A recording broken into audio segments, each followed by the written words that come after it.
Something you have, uh, these are again devices that a user or a subject possessed. So under something you have, we have smart card, USB key fob. I have attached in this slide a video with Professor Messer, which has more details of these devices. I do recommend you to watch that. Okay, problem with these devices is there's an additional cost. So you need to buy these devices if you were to use this for authentication purposes. Also, if got lost, okay, that's one big problem. Another is interoperability. There are only specific types of system that these devices works, and another there are example a type of USB key or a key fob that do not support stronger keys or stronger type of an encryption. Under something you are, something you do, we have here biometric recognition using a fingerprint, an iris, retina, or face. That's under something you are.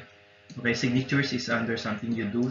Example, you sign you'd have this digital signature is sent to a system and compare it to the stored signature in the database. And if it match, okay, or if it has this acceptable level of matching, then it will grant you an access. So that's under something you do. Problem with these types of authentication, there's user resistance.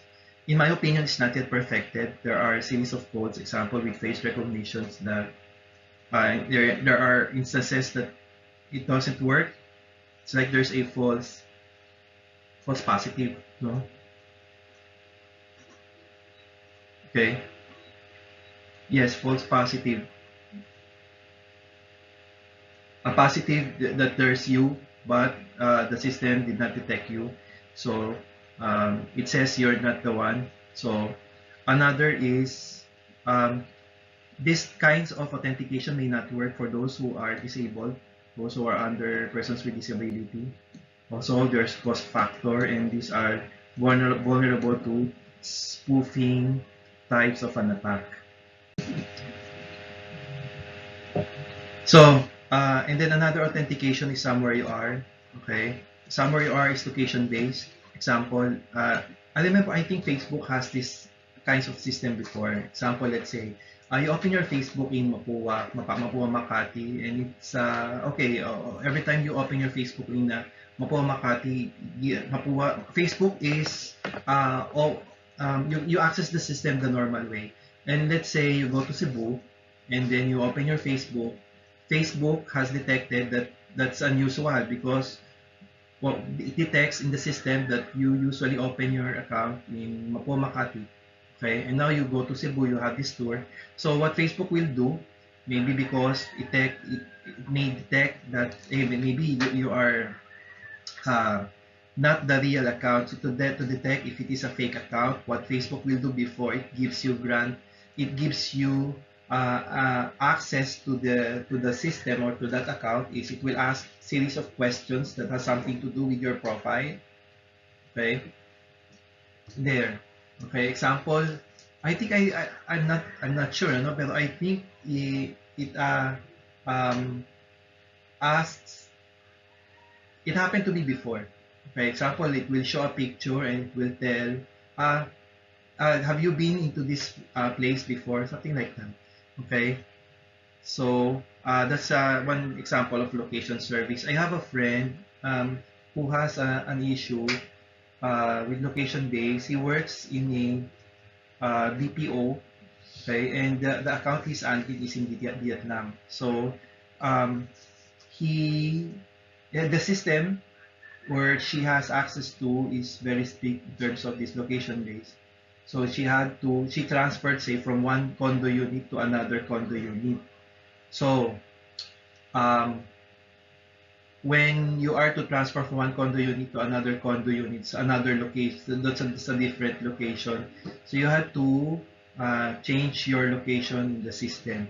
Okay, so she did. So she already transferred location on the system of her account from condo A to condo B.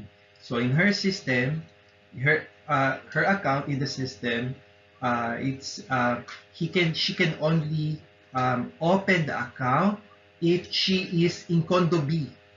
That is the only time she can access. That is the only place she can access her account. That's how strict the that BPO is.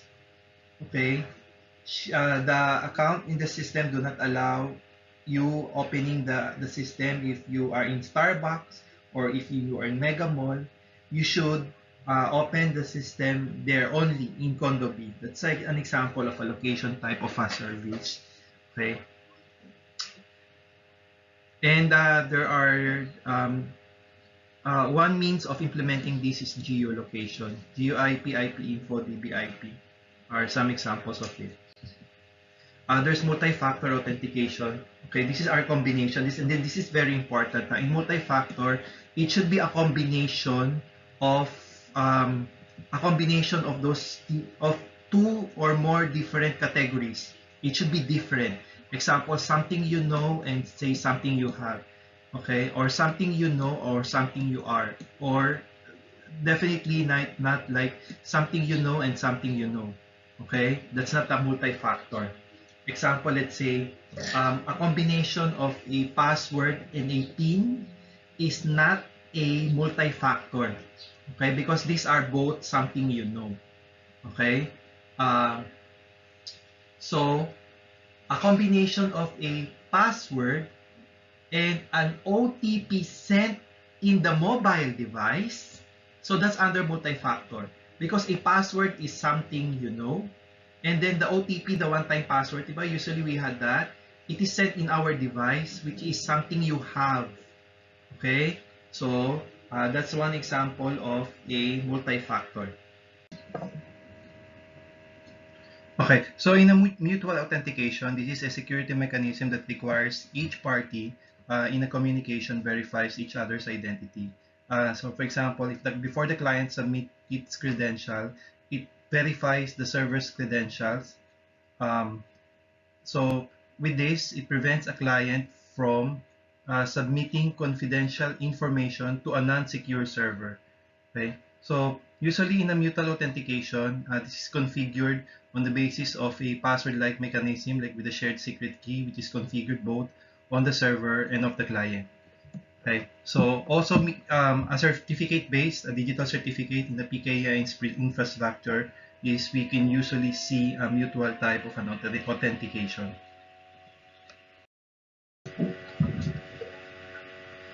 So I have attached here details in the CCNA security of setting up AAA in Cisco devices. Then later, you'll have a laboratory activity in the packet tracer. So for you to have a clear picture of how AAA looks like or how it is set up in the Cisco devices. So we have two authentication modes. We have the local AAA and server-based AAA. In a local AAA, the authentication, authorization, and accounting is set up, configured within the device. Okay, like I have here an example. Say there's a remote client, it types its username and password, it sends it to the router. The router has a login local database, so it has a list of usernames and password. It will check the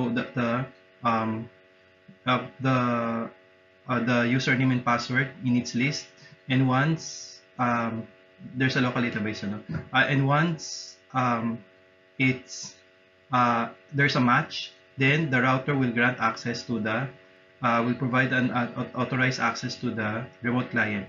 In a server-based authentication, so let's say the remote client, in a server-based authentication, AAA parameters is set up in a server. Okay. The good thing with server-based AAA is you may have a centralized authentication, authorization and accounting. Because take note, in the local AAA, you need to set up AAA in each of the devices. So let's say you have 10 routers, 50 switches. So AAA authentication authorization setup is set up configured within these devices. So if you want to have some sort of a centralization setup in this kind of system, okay, so best is to have this server-based AAA. So like in here, the username, passwords, those identifiers for this router is not stored within the router but stored within the server. like in this case, let's say a Cisco Secure ACS server. So let's say remote client will establish a connection with the router. So the router will prompt the user for a username password, and then the router shall authenticate the username password using a remote AAA server. It's this one.